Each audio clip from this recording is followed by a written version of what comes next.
तो सार्थकता परीक्षण यानी टेस्ट ऑफ सिग्निफिकेंस।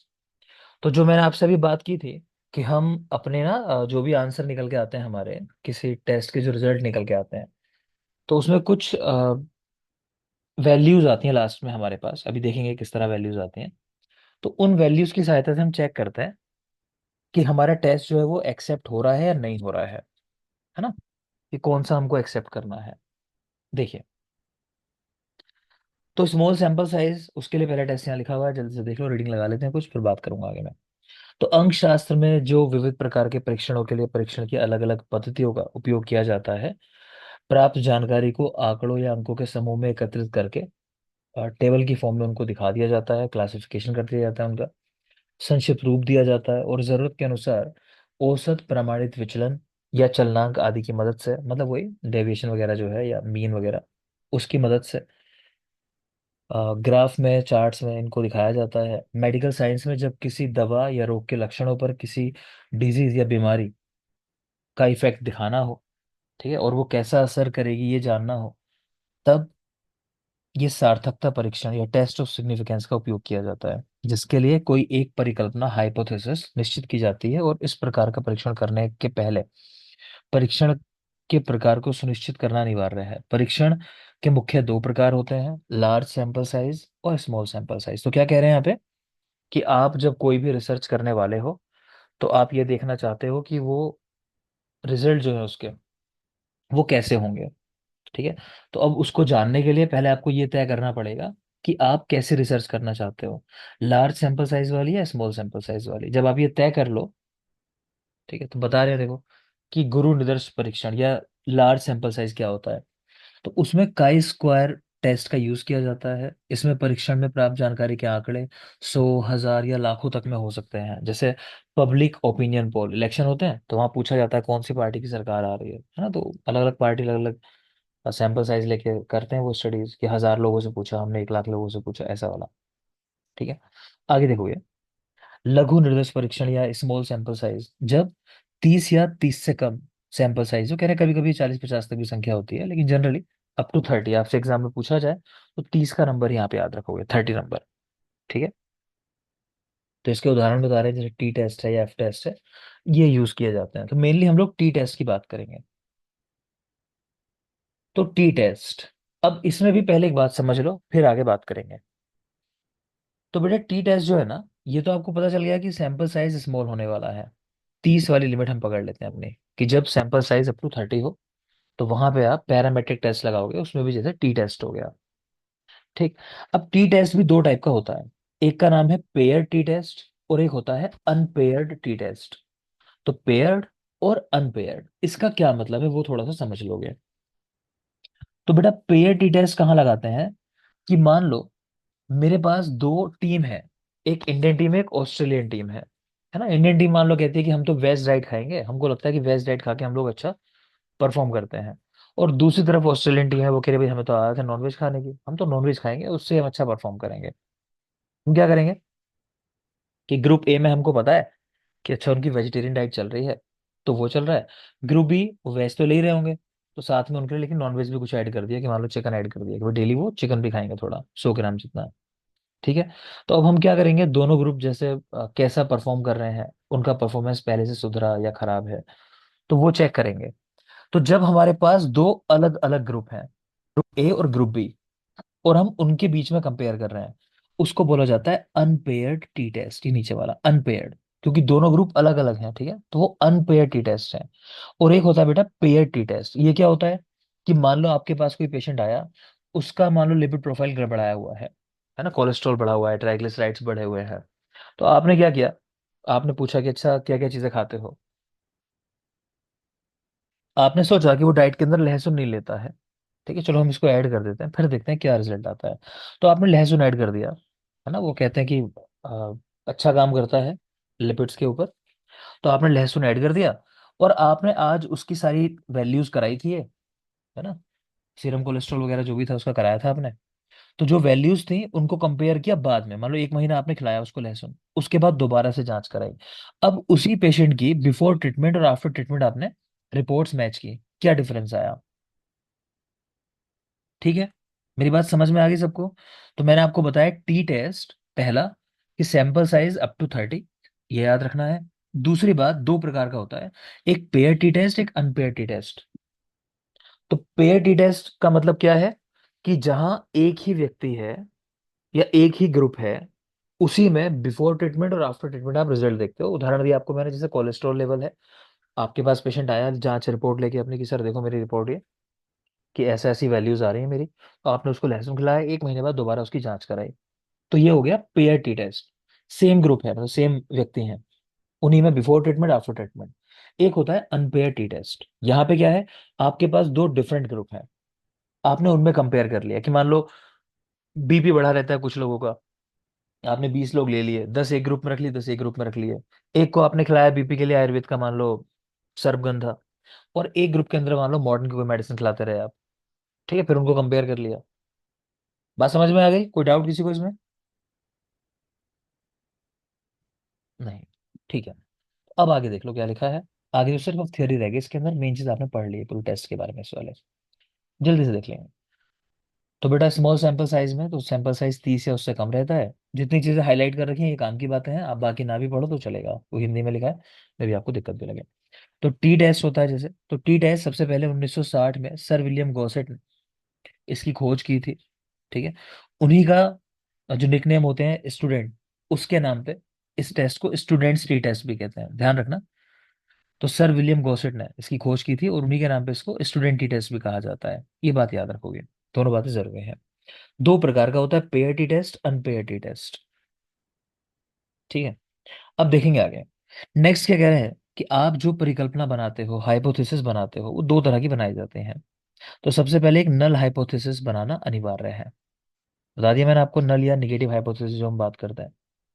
ठीक है, कह रहे हैं हाइपोथेसिस किसी भी प्रकार की हो सकती है। ठीक है, जैसे कोई व्यक्ति किस तरह सोच सकता है, उन्होंने उदाहरण दिया, ये गिलास में आधा पानी रखा हुआ है, तो कोई ऐसा भी कह सकता है कि गिलास आधा भरा हुआ है, कोई कह सकता है गिलास आधा खाली है, कोई कह सकता है गिलास पूरा नहीं भरा है। तो ना बात करें आधे के रेफरेंस में, खैर इसका आपके लिए मतलब नहीं है, आगे चलो। तो हाइपोथेसिस दो टाइप की, एक पॉजिटिव हाइपोथेसिस, एक नल हाइपोथेसिस। तो पॉजिटिव हाइपोथेसिस जो हमने बात कही, कि ठीक है हमारी मेडिसिन जो है काम करेगी इस डिजीज के ऊपर, और दूसरी होती है नल हाइपोथेसिस, कि हमने कहा हमारी मेडिसिन का इस पे कोई इफेक्ट नहीं पड़ेगा, या फिर नहीं कम करने वाली वजन को। ठीक है, तो उस तरह की वो होती है नल हाइपोथेसिस। इतना भी क्लियर ही है हमें? यहाँ उदाहरण लिखा है, मेरे उदाहरण किसी को टफ लगे हो, नहीं समझ में आए, दोबारा भी देख सकते हो। यहाँ और उदाहरण लिखे हैं, तो उन्होंने लिख दिया कि जैसे, कि यदि एक दवा असरकारक है, यह साबित करना है, तो नल हाइपोथेसिस, निराकरणीय कल्पना ये की जाती है कि दवा असरकारक नहीं है। मैंने कहा ना कि हमको निगेटिव लेके चलना है उसको, तो हम कहेंगे कि दवा असरकारक नहीं है। परीक्षा पास करने के लिए हम हमेशा यही सोचते हैं कि अगर मैं नहीं पढ़ूंगा तो फेल हो जाऊंगा। कभी ये नहीं सोचते कि हर रोज 5-6 घंटे पढ़ने से 70 या 70% से ज्यादा मार्क्स मिलेंगे। है ना, ऐसा कुछ फिक्स नहीं होता। कितने लोग पढ़ रहे होंगे, इतना इतना लोग। यदि इस प्रकार की धारणा करते हुए मेहनत की जाती है, तो परिणाम गलत आने की संभावना बढ़ जाती है। अगर आप ऐसा सोच के पढ़ोगे कि भाई मैं 6 घंटे पढ़ूंगा 70% आ जाएंगे, कोई जरूरी नहीं है।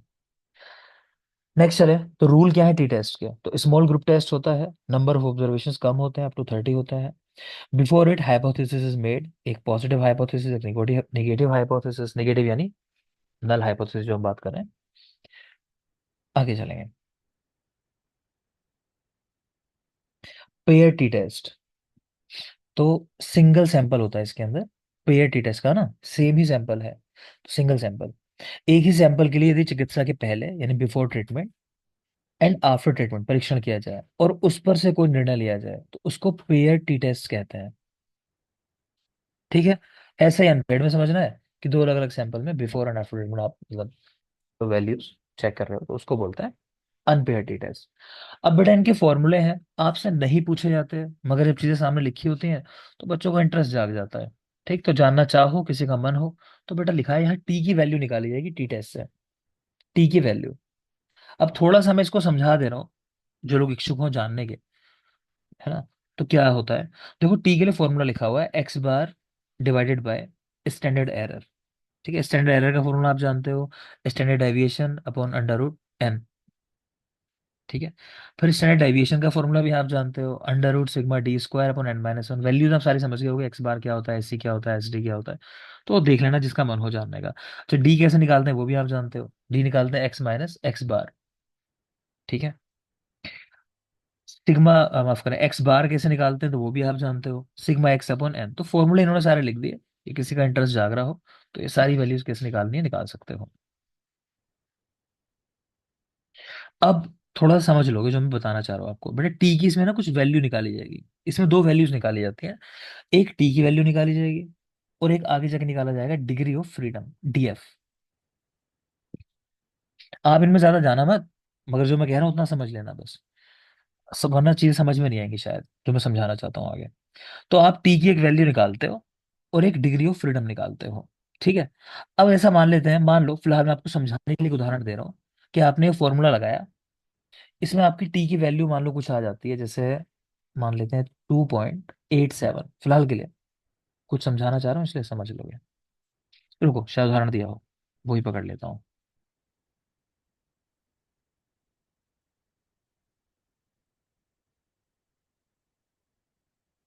मे भी कोई एग्जाम्पल लिखा हुआ आ गया।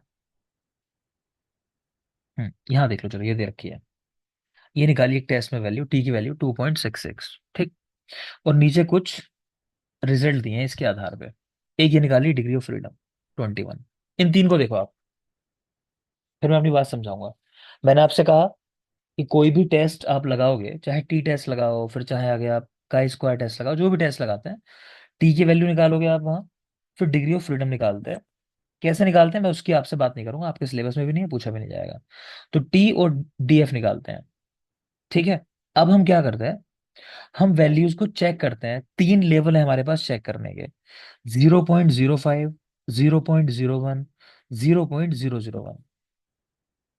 इन पे चेक करते हैं। अगर ये टी की वैल्यू 0.05 से बड़ी आ गई, जैसे यहाँ पे क्या है 2.08, ये है 2.66, तो कौन सा बड़ा है?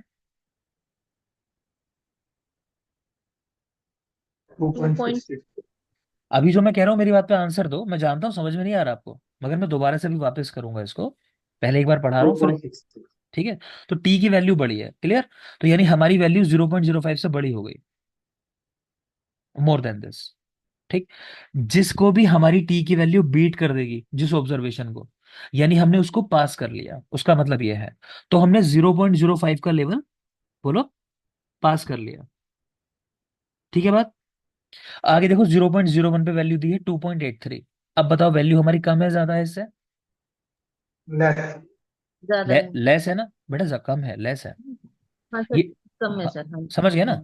हम टी के रेफरेंस में बात कर रहे हैं, तो वैल्यू कम है यानी हमने इसको पास नहीं किया, इस लेवल को हमने पास नहीं किया।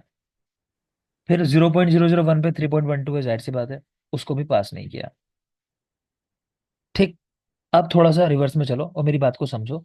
ये तीन दोबारा बता दीजिए। पूरा बता रहा हूँ बेटा, रुक जाओ एक मिनट, पहले सुन लो जो मैं कह रहा हूँ, क्योंकि अभी समझ में किसी को नहीं आएगा, चाहे ध्यान से सुना हो चाहे ना सुना हो। तो होता क्या है बेटा, हम पहले टी की वैल्यू निकालते हैं, तो ये हमने वैल्यू निकाल ली मान लो, फिर हमने डिग्री ऑफ फ्रीडम निकाल ली, डीएफ। अब क्या होता है जरा स्क्रीन पे देखते रहना, मैं आपको एक इमेज दिखा रहा हूँ।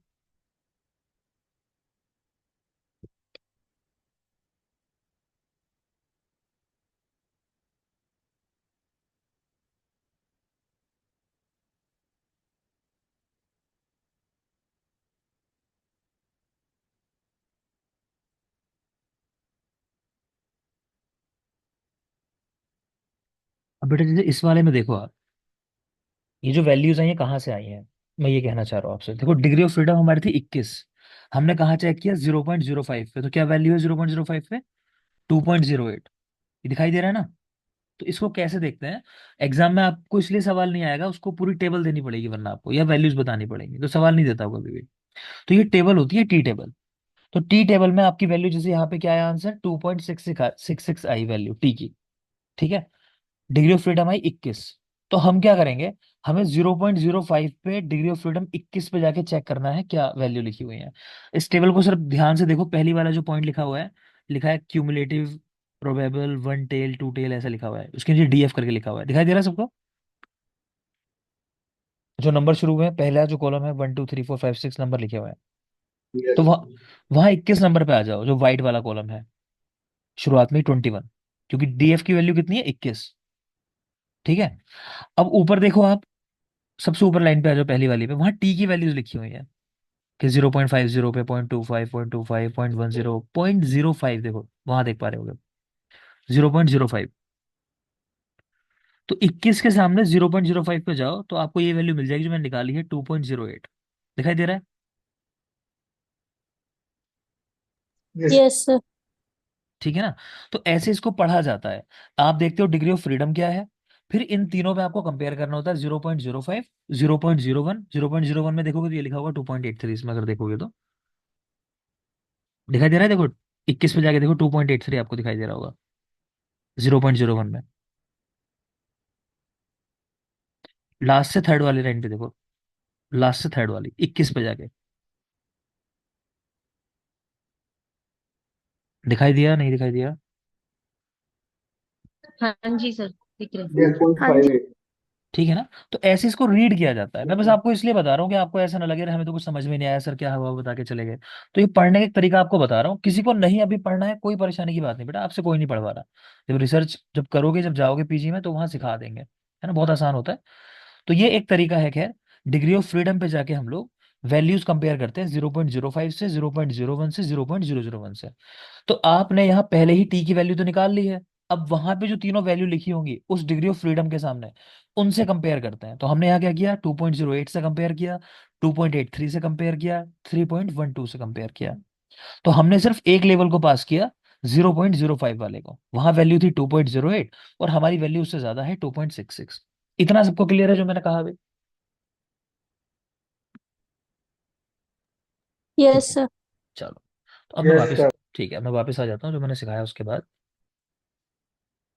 एक मिनट बेटा।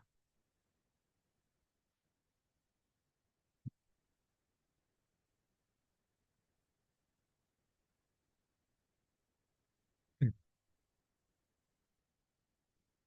तो अब क्या है, हम तीन जगहों पे अपनी वैल्यूज को रख के चेक करते हैं, 0.05, 0.01, 0.001। अब इसका भी थोड़ा सा मतलब समझ लो, आप ही के नोट्स में है, आप पढ़ लेना। लेकिन मैं साथ में एक बार समझा दे रहा हूँ अच्छे से, फिर आप सब कुछ समझ जाओगे क्या है इन सब चीजों का मतलब। ये देखोगे, जहां हम पढ़ रहे थे ना टी टेस्ट, जो हम पढ़ रहे थे टी टेस्ट, उसी के एक या दो पेज आगे है। तो यहाँ पे इसको पूरा इंटरप्रिटेट किया हुआ है, इसका क्या मतलब है थोड़ा सा इसको समझोगे। देखो, तो यहाँ पे लिखा है कि टी की गणितीय कीमत या कैलकुलेटेड वैल्यू जो आप निकाल रहे हो, 0.05 से अधिक हो लेकिन 0.01 से कम हो, जैसा हमारे आंसर में आया। तो इसका यह मतलब निकाला जाता है कि निराकरणीय परिकल्पना सार्थक नहीं है। तो निराकरणीय मतलब नल हाइपोथेसिस के बारे में बात कर रहे हैं। कह रहे हैं वो ठीक नहीं है, मतलब सार्थक नहीं है, अस्वीकृत है, और परिणाम सार्थक है। चलो एक और स्टेप में कुछ और बताता हूँ, फिर बेहतर समझ में आएगा। एक मतलब समझ लो अपने समझने के लिए। देखो होता क्या है कि हम रिसर्च करते हैं। अब रिसर्च मैंने आपसे कहा कि 30 लोगों के ऊपर की जा रही है। हम जो पैरामेट्रिक टेस्ट करते हैं या कोई स्टडी कर रहे हैं जहां दवा दी जा रही है, तो सैंपल साइज बहुत बड़ा नहीं होता, तो हमने ले लिए 30 लोग ले लिए। तो 30 लोग हमने कहीं से लिए, एक पॉपुलेशन में से। हम पहले रैंडमाइजेशन करते हैं, रैंडमाइजेशन यानी हमारा पहले से फिक्स नहीं है कौन 30 लोग होंगे, हम रैंडमली लेते हैं। तो चीजों को रैंडम लेने से फायदा क्या होता है कि गलती होने की संभावनाएं कम हो जाती हैं। ठीक है ना। रैंडमाइजेशन में क्या होगा कि मान लो एक मोटा व्यक्ति भी आ गया, एक पतला व्यक्ति भी आ गया, है ना, क्योंकि रैंडम हुआ है बहुत।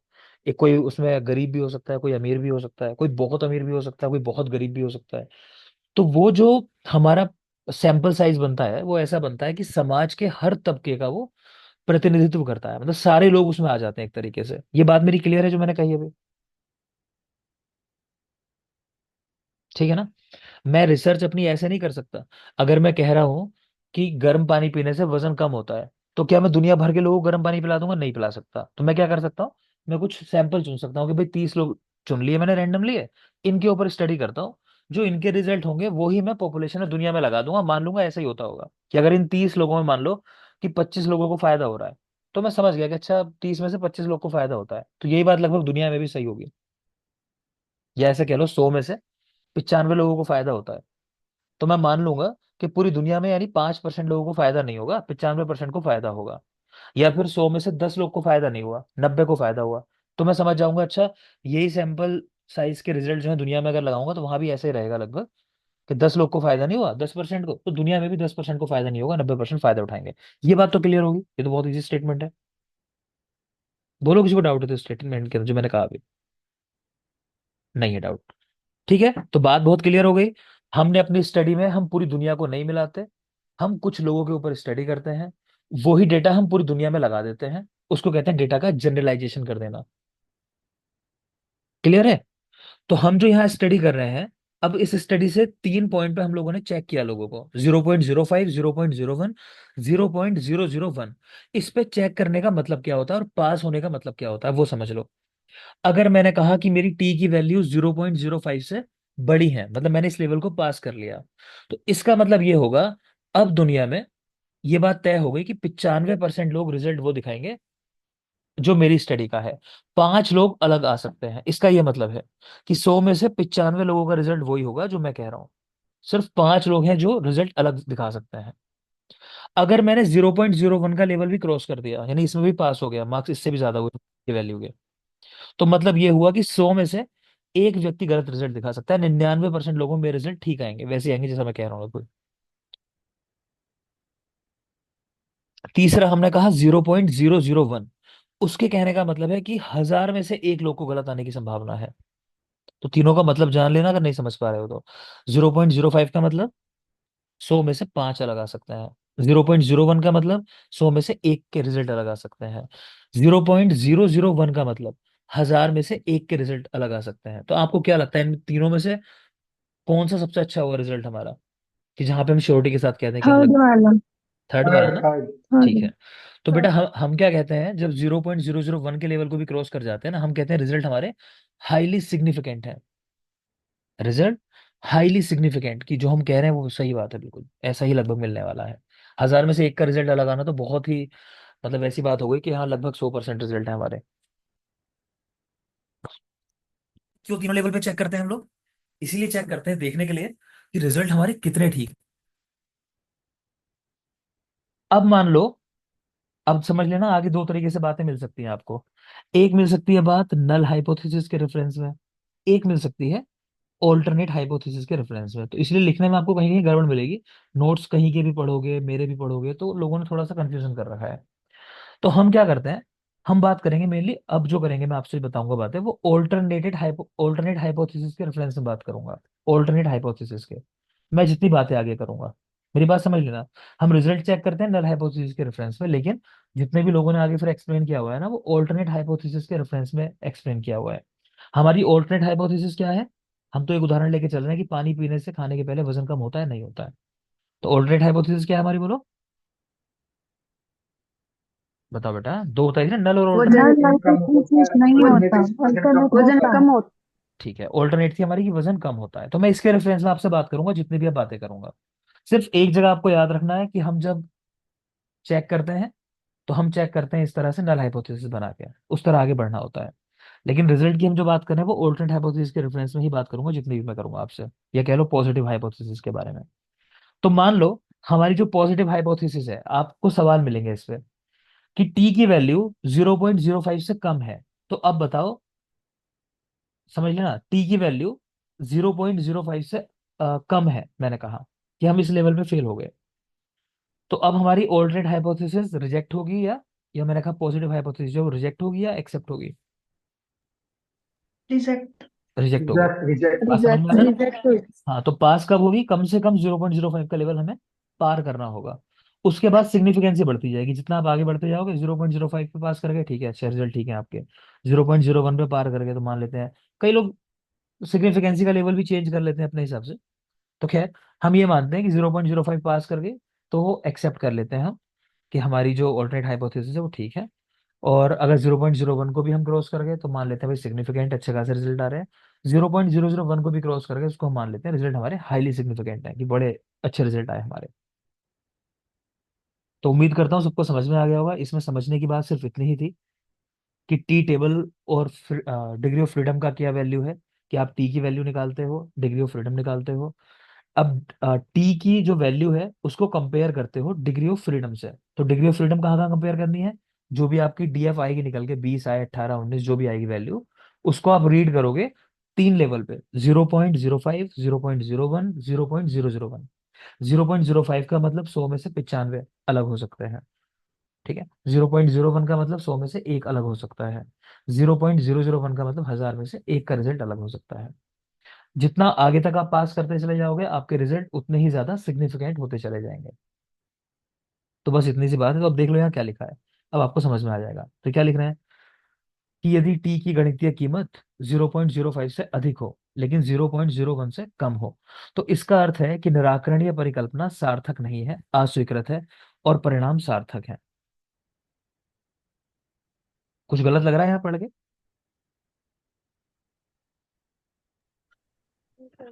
है ना? वो गलत बेटा इसलिए लग रहा है कि आप इस वर्ड पे फोकस नहीं कर रहे हो। यहाँ हिंदी में लिखा हुआ है निराकरणीय परिकल्पना, ये नल हाइपोथेसिस के रेफरेंस में बात कर रहे हैं। मैंने कहा ना, लोगों ने उदाहरण जब दिए हैं तो उसमें ये कंफ्यूजन कर दिया। कहीं नल हाइपोथेसिस के बारे में बात करने लगते हैं, कहीं ऑल्टरनेट के बारे में बात करने लगते हैं। ये नल हाइपोथेसिस की बात चल रही है। तो ये क्या कह रहे हैं? आप तो सिंपल सोचो कि आपकी वैल्यू 0.05 से अधिक हो गई, मतलब जो आप चाह रहे थे ना सिद्ध करना कि आपकी दवाई अच्छी है, तो वो बात ठीक है। तो अगर वो बात ठीक है, तो मतलब नल हाइपोथेसिस तो रिजेक्ट हो जाएगी ना।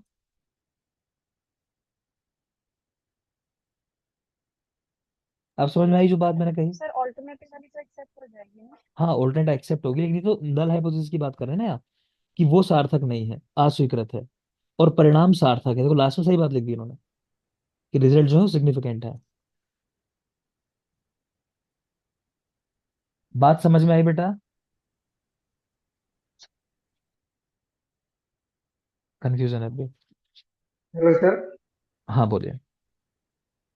सर यहाँ पे हम सिर्फ ना, आप एग्जांपल दे रहे हो, सिर्फ एक ही कोई जस्टिफाई कर दो तो उसकी अपोजिट वो अंडरस्टूड हो जाएगा सर। तो फिर हाँ, अदरवाइज ये डाउट क्रिएट होगा बाद में बस घर बस पे। बस, सिर्फ हाँ, आप ना इसको पॉजिटिव को ही बताओ, यस कर दो तो ऑटोमेटिक अंडरस्टूड हो जाएगा वो, बस फिर वो बस बस, नल रिजेक्ट हो जाएगी या नल ठीक एक्सेप्ट है हो जाएगी सर। है ना? और बाकी अगर आपकी जो इससे भी भी एग्जांपल है। ठीक है बेटा, बाकी अगर इससे कंफ्यूजन हो रहा है ना, छोड़ दो इस उदाहरण को, है ना, क्योंकि आपको ज्यादातर बुक्स में हर जगह यही मिलेगा, इसी तरह यही उदाहरण दे रखे हैं लोगों ने, तो ये इसलिए मैंने लिख दिया है।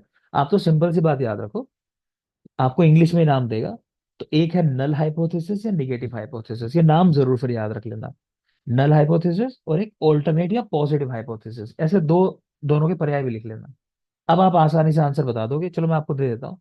अब बताओ, चलो टी की वैल्यू 0.01 को पास कर जा रही है, तो अब बताओ ऑल्टरनेट हाइपोथेसिस रिजेक्ट होगी, एक्सेप्ट होगी? एक्सेप्ट हुई। एक्सेप्ट समझ होगी गए? सर, एक्सेप्ट होगी। एक्सेप्ट हो गई, ठीक है ना? और रिजल्ट कैसे हैं हमारे, सिग्निफिकेंट है या नहीं है? सिग्निफिकेंट, सिग्निफिकेंट हाईली हाँ, हाईली सिग्निफिकेंट। सिग्निफिकेंट, अच्छा। 0.05। अच्छा, मेरे जो रिजल्ट है वो 0.01 पे पास हो गए, 0.001 पे फेल हो गए। तो इसका मतलब कि 100 में से या 1000 में से किसके रेफरेंस में बात करोगे, कितने रिजल्ट अलग आने की संभावना है? 100 में से सौ में 100। ठीक है, से एक, 100 में से 100 हंड्रेड में में से से एक। सर। बात समझ गए ना? तो बस ये इतनी सी बात है। इस पे वो सवाल बना लेता है बेटा, घुमा घुमा के, याद रखना। कभी बात करेगा कि आपको वैल्यूज दे देगा कि क्या बोलते हैं, वो तो ऐसा करेगा, क्वेश्चन जब पूछेगा ना, पीजी में पूछता है, आपके लेवल पे आएगा भी नहीं वैसे, इस लेवल पे क्वेश्चन नहीं आता आपके यहाँ, वो पीजी में पूछ लेता है अक्सर, पी की टेबल दे देता है टी वैल्यू वाली, ठीक है।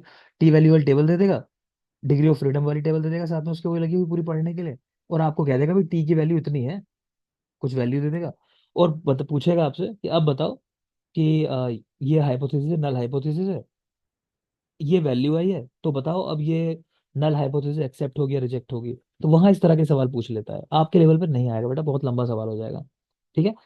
तो बस मेरी बेसिक बात समझ लेना, वो लेवल को रख के पूछे आपसे अगर कि 0.05 को पास कर गई आपकी टी की वैल्यू, तो मतलब आपके रिजल्ट जो है वो ठीक है, आपकी ऑल्टरनेट हाइपोथेसिस या पॉजिटिव हाइपोथेसिस एक्सेप्ट हो जाएगी, बात खत्म। इतनी सी बात है जो आपको याद रखनी है, आगे आ जाओगे, ये सब कुछ नहीं देखना है आपको, ठीक है। फॉर्मूले वगैरह नहीं, इतना कोई पूछता आपसे, तो चक्कर में नहीं पड़ोगे। चलो किसी एक से पूछ लेता हूँ, तो बेहतर सब लोग समझ पाएंगे, क्योंकि ये मेन चीजें हैं। तो आशु, आशु हाँ जी सर। बेटा, टी टेस्ट में जो जो मैंने पढ़ाया है, मुझे बस एक बार उतना पूरा बता दो, टी टेस्ट जो भी पढ़ा है मैंने, जल्दी से। सिंथेसिस में ये बात होती टी की टेबल देखनी है। टी की टेबल में ना डिग्री ऑफ फ्रीडम सामने होगा। डिग्री ऑफ फ्रीडम के सामने हमें 0.05, 0.01 और 0.001 के सामने वैल्यू देखनी है। अगर हमारी जो 0.05 से नीचे है वैल्यू, तो हमारी नल हाइपोथेसिस रिजेक्ट हो गई। हम एक पे लेके चलते हैं कि नल हाइपोथेसिस कैसे काम करती है, तो रिजेक्ट हो गई तो यानी कि मतलब एक्सेप्ट होगी, क्योंकि वो उससे नीचे है ना, तो नल हाइपोथेसिस हमारी काम कर रही है। अगर उससे ऊपर आ जाएगी तो हमारी जो अल्टरनेट हाइपोथेसिस है, आगे आगे चलते जाएंगे तो हमारी वो एक्सेप्ट होती जाएगी अल्टरनेट हाइपोथेसिस। और इसमें भी हमारा 0.01 और 0.005 जो है, उसमें हमारा ये है कि इसमें 100 में से 95 रिजल्ट हमारा ठीक रहेगा, 5% रिजल्ट है जो वो गलत आ सकता है। ऐसे ही इससे आगे है तो इसमें 1000 में से इसमें से 100 में से 1% जो है वो गलत आ सकता है। और इससे आगे 0.001 जो है वो 1000 में से 1% है वो गलत आ सकता है। बस ठीक है। इतनी सी बात है। ठीक है बेटा, वो 0.05 है बेटा, आप 0.005 शायद बोल गए थे, ठीक है। आशु, इसके अलावा बेटा ये भी बता दो, टी टेस्ट कितने टाइप का है और दोनों में क्या डिफरेंस है, वो भी बता दो, जरूरी बात है।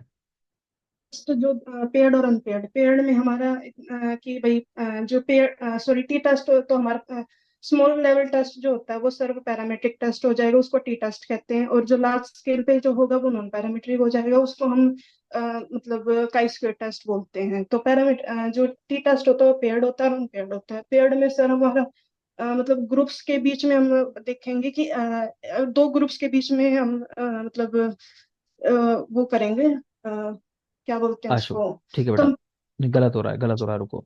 मैं इसलिए बोल रहा हूँ, दो चीजें गलत हो गई बेटा बोलने में। एक तो ये कि बाकी तो ठीक बोल रहे हो, है ना, स्मॉल सैंपल साइज हो तो वहाँ टी टेस्ट लगाते हैं, लार्ज सैंपल साइज हो तो काई स्क्वायर टेस्ट लगाते हैं, लेकिन ऐसे ही उनको बोलते हैं, वो टाइप है उनका, ठीक है, और भी है। ठीक है ना, स्मॉल सैंपल में भी और टेस्ट हैं, लार्ज सैंपल में भी और टेस्ट होते हैं, मैंने आपको जरूरी वाले बताए, टी टेस्ट स्मॉल सैंपल में और लार्ज सैंपल में काई स्क्वायर टेस्ट। एक बात ये बोली। दूसरा बेटा, जब पेयर्ड बोला ना, तो पेयर्ड का मतलब है एक ही ग्रुप है वो बिगड़ा नहीं है, वो पेयर जो था वैसा का वैसा ही है मतलब। तो पेयर्ड दो ग्रुप नहीं होते, एक ही ग्रुप है या एक ही व्यक्ति है, मतलब उसमें पहले और बाद में, before and after treatment, same group के अंदर। अनपेयर्ड जो है उसमें दो ग्रुप होते हैं बेटा, ठीक है अशोक, अनपेयर्ड में होते हैं दो ग्रुप। ऐसा। ठीक ठीक है बेटा, अच्छा बताया आपने अशोक, काफी अच्छा बताया, मतलब लगभग सारी बातें बोल दी और ठीक बोल दी। लेकिन ये पेयर्ड अनपेयर्ड में लोग अक्सर कंफ्यूज होते हैं, पेयर में ये सोच लेते हैं दो पेयर बना रहे हैं, नहीं, एक ही है पेयर, मतलब सिंगल ही है, वहाँ एक ही ग्रुप है, उसमें before and after result check किया जाता है। ठीक है, चलो आगे देखते हैं। तो ये हो गया आपका बेटा टी टेस्ट। आगे आ जाओ काई स्क्वायर टेस्ट, इसमें देख लेते हैं।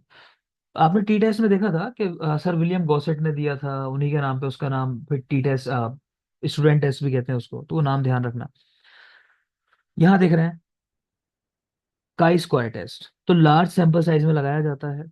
1875 में हेलमोट नामक अंकशास्त्री ने इसको यूज किया, फिर कह रहे हैं 1900 में कार्ल पियर्सन ने यूज किया। मैं इसके बारे में एक दिन पढ़ने बैठ गया तो इसके बारे में ही इतनी चीजें हैं कि किसने यूज किया आज तक कंफ्यूजन है, पहली बार तो खैर।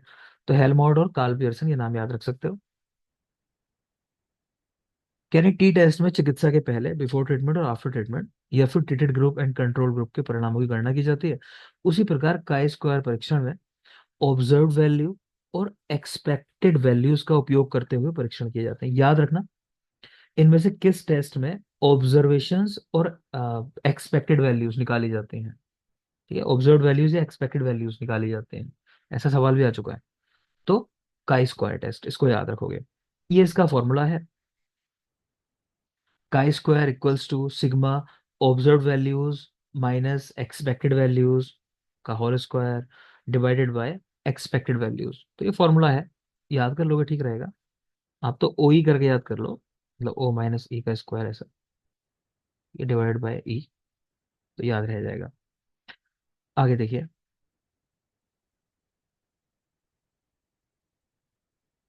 टेस्ट में आपको इसका बताना नहीं चाह रहा, इसमें और कुछ चीजें हो तो वो देख लेते हैं।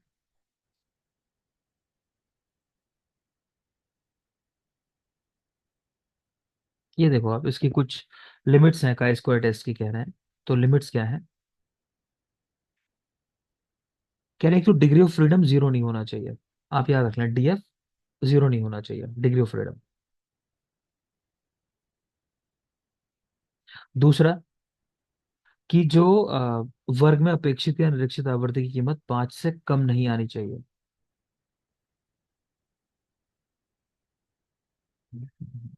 नहीं कुछ,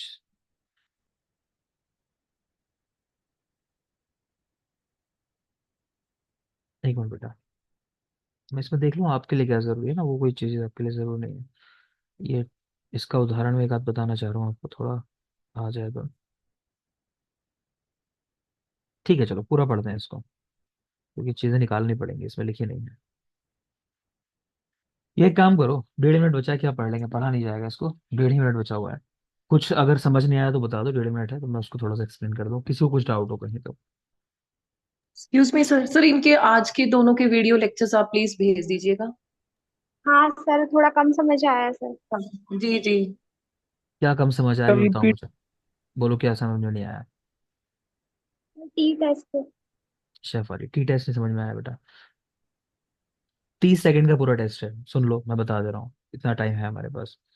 तो टी टेस्ट है, पहला किसने दिया, गोसेट ने दिया, उन्हीं का जो नाम है दूसरा, स्टूडेंट, उसके नाम पे स्टूडेंट टेस्ट भी कहते हैं उसको। दो प्रकार का है, पेयर्ड अनपेयर्ड। पेयर्ड में एक ही ग्रुप में before and after treatment value देखते हैं, अनपेयर्ड में दो अलग अलग ग्रुप होते हैं, उनमें कंपैरिजन करते हैं। अनपेयर्ड के अंदर स्मॉल सैंपल साइज में लगाया जाता है टी टेस्ट, जहां ऑब्जर्वेशन 30 या 30 से कम हो, अप टू 30 ये लिमिट है इसकी। ठीक है, बाकी मैंने आपको बताया हर एक टेस्ट के लिए है ये बात तो, कि 0.05 का लेवल क्रॉस कर दिया अगर आपने, इसका मतलब है 95%, यानी 100 में से 5 अलग हैं, 95% ठीक आएंगे रिजल्ट, 5% अलग आ सकते हैं। 0.01 का लेवल क्रॉस कर गए मतलब 100 में से 1 रिजल्ट अलग आ सकता है। 0.001 का लेवल क्रॉस कर गए तो 1000 में से 1 रिजल्ट अलग आ सकता है। बस इतनी सी बात है, पूरा टी टेस्ट यही है, इसमें कौन सी बात नहीं समझ आई।